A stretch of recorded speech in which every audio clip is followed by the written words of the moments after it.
Hey guys, I wanted to speak to you about a topic, maybe a phrase really, the path of least resistance. And actually, I feel now that I'm saying that, sharing with you this path of least resistance has been a really strong emotional teacher for me over the last maybe only like 6 months. And it's been really cool. I'd say maybe that same 6-month period or maybe the 6-month period before it, but either way, another sort of really powerful little phrase that's really been a great teacher for me over the last year has been, I don't know. I don't know is my first big teacher. My second big teacher, which I'm still playing with now, is this path of least resistance. So play with me. So path of least resistance, it's a spiritual teaching. But it's, anyway, what do you do with it from there?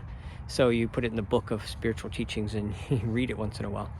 But anyhow, so if you're going to work with that and integrate that, then let's play what it's all about. If you're following the path of least resistance, you're doing someone else gave me this vision, but if you imagine there's a bunch of sticks laying out in front of you, they're all, about 1.5 to 2 foot long, and they're in a big pile, and you can pick them up. Some are big, some draw your attention, some are like they just blend in with the rest, but some of them you keep picking up the same one. You pick up this stick and you look at two ends of it, and it's a preference. It's like, okay, do you like being in large groups of people, or do you like to be by yourself? I prefer to be by myself. Okay, interesting. And that's how you've measured up that stick. And then you pick up another one. Do you do you think you would prefer to make money as like working in the bank, conceptually playing with the numbers and earning margins off of money being moved around? Or are you more inclined to work with your hands and take on a trade or a skill? Nobody's subjected you to one or the other. You had a preference, and you just followed and naturally migrated in the direction of your preference. But you think, talking to people, that we were fighting. Someone else was putting us in these wrong directions. But let's play with a couple of outcomes of going through your life following your path of least resistance, which is what people do automatically anyway. Then we're going to put a little bit of purpose to it, and maybe a little bit of more clarification to what's really going on when you're following the path of least resistance. So back to more examples of path of least resistance that you've already been making these decisions of. What type of friends you want? Do I want the cool kid friends who get into trouble? Or do I want the kind of kids that like to sit inside and read? Well, nobody subjected you to one or the other. You had a preference, and you sort of followed the path of the least resistance, and you went towards the kids who would take you in, who you meshed with. And that process happens daily, monthly, yearly. Some big things keep happening over and over again, and we just go through that process of sifting through stuff. But back to my analogy of these big sticks, I use that analogy with Dara a lot. And we'll talk about sort of two ends, like, do I get more active and help my kids in the business, or do I back away, do less, and let them find their way? Well, you could right now give me one way or the other. Which one should I lean more towards? But then I could give you a counter to it. And you'd say, well, then, yeah, maybe we ought to lean it a little bit the other way. And it goes back and forth. You get 25 opinions on, am I a little too much towards leaving the kids alone, or a little bit too much towards not doing enough for them to help them?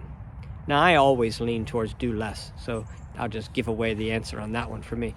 But I found a balance in it.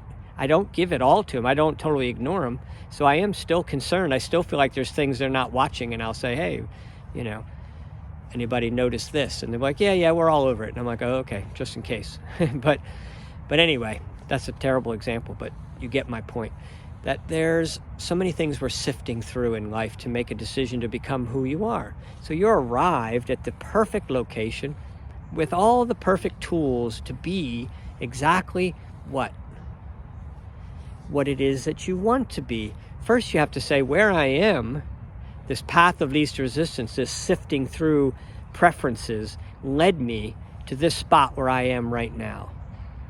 Okay, was that a mistake? Do you feel like you're following your path of least resistance and letting yourself migrate, however you want to blame it on your parents or your financial situation or your education or whatever you want to blame it on outside of yourself that might have put you there?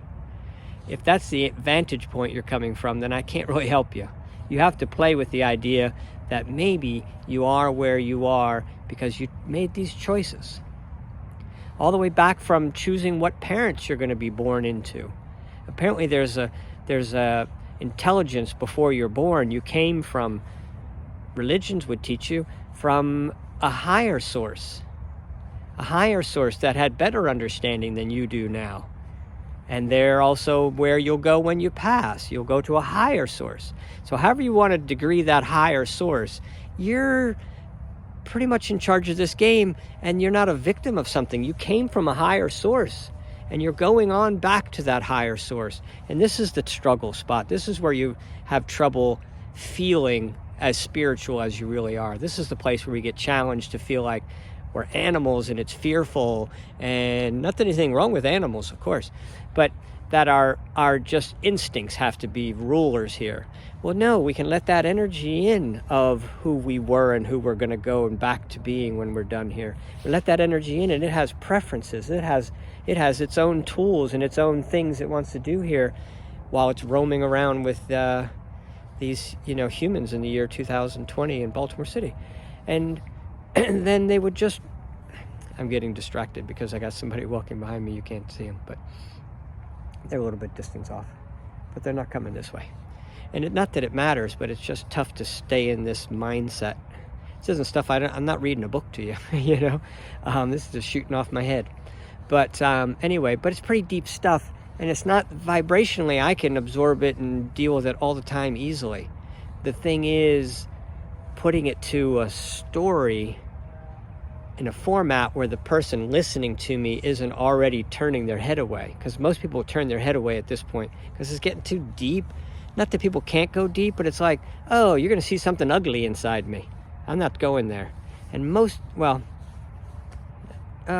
everyone I have ever encountered, I'm looking to go deep with someone, and no one's ever come close to bottoming out with me, because I go so much deeper by myself than anybody will ever follow me in a conversation.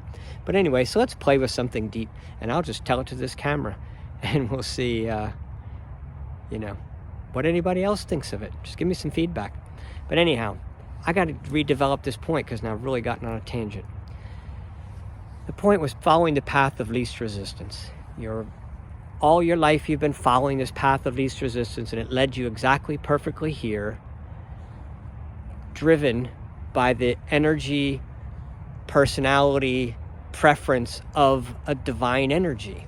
Your soul, if you want to call it. That was a great name for thousands and thousands of years. I think it's probably still a good name. Your soul, which came from infinite intelligence, made in the image and likeness of God according to the Bible, which most everybody says they follow, that energy soul came in, occupies this body, and has a personality and a preference and a game it wants to do here. Not to come fix planet Earth. He's from the galaxies, from the solar system, he's not worried about the surface crust pollution of the year 2020. What he is worried about is trying to play with let's integrate the energy of the other side with matter and the energy of this side, and let's become heaven on earth. What do you think heaven on earth was? That some savior's going to come and beat up everyone and make them be heaven on earth? No, you have to feel like it's heaven on earth, and then it will become heaven on earth. It's magic, I know. It's that funny stuff that you don't learn about in school. But there is an energy transfer from everyone to every being to everything. Everything is vibration and energy. And I'm sorry if you don't have that integrated into your science, because Einstein, who lived way before us, when E equals mc squared came out, they also came out with his discussions about how everything was vibration. And this conversation I'm having with you now was also talked about by other great scientists and people in the past. And Tesla was one of those guys. And so this shouldn't be new to anybody, but it's just not what's talked about. They talk about the reality being, here's a fun one, the reality being what I see around me. This, I'm in the Baltimore Zoo woods and there's trash everywhere and broken glass. And we've got a few mayors in the past that have been kicked out for cheating, lying, stealing. And we got no good people coming in, and Donald Trump is president. So those are the facts of what's going on right now. And that's reality. That's the important word I want to focus on. That's reality. But the fact that matter as an energy creation, a result from energy, okay? Energy creates matter and pulls it into form. So your energy, your being, your humanness, sorry this light's doing funny things in my camera. Hopefully it works well for your side. But anyway, my arm's getting tired too. This is maximum, 1 minute, wrap this thing up. So this perception that you call reality around us is actually the results of prior versions of prior reactions to your previous vibrations. Let's say that. The way you were vibrationally in the not too distant future, you and everyone on the planet, is what we have today, right now, because it takes a minute, takes a year, takes a little bit of time for some of this energy to manifest into, the whole political system and so many things that everybody wants to point at and say is wrong and wrong and wrong.